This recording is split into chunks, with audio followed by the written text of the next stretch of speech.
गंगा के आररवा पर हो ए गंगा माई नाही दिहलो एको बालकावा त जितिया हम कैसे भूखी हो। ए गंगा माई नहीं दिहलो एको बालकावा त जितिया हम कैसे भूखी हो। केहू के दिहलो तो ई चार बेटावा त केहू के 10 5 केहू के दिलू 2 4 बेटावा त केहू के 10 5 ए गंगा माई देखी हमरा कल पीला मनावा बबुआ हम खेलई तीनू हो। ए गंगा माई देखी हमरा कल पीला मनावा बबुआ हम खेलई ती हो। ए गंगा माई नहीं दिहलो एको बालकावा त जितिया हम कैसे भूखी हो। गौआ के सब नारी जितिया कर हमहू व्रत करती हो।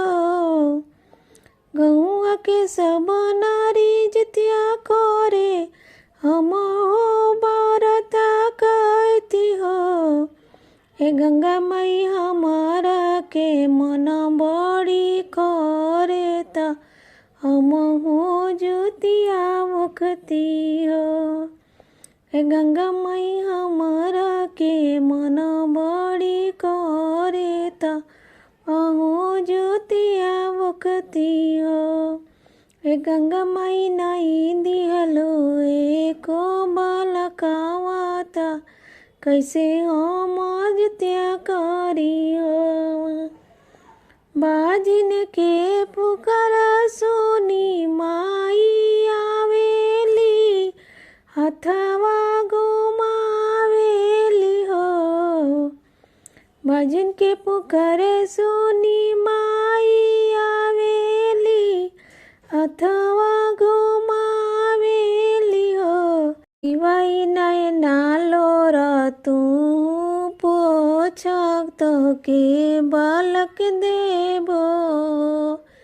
ए तिवाई नयनवा लोर तू पोछता तोहके बालक देबो।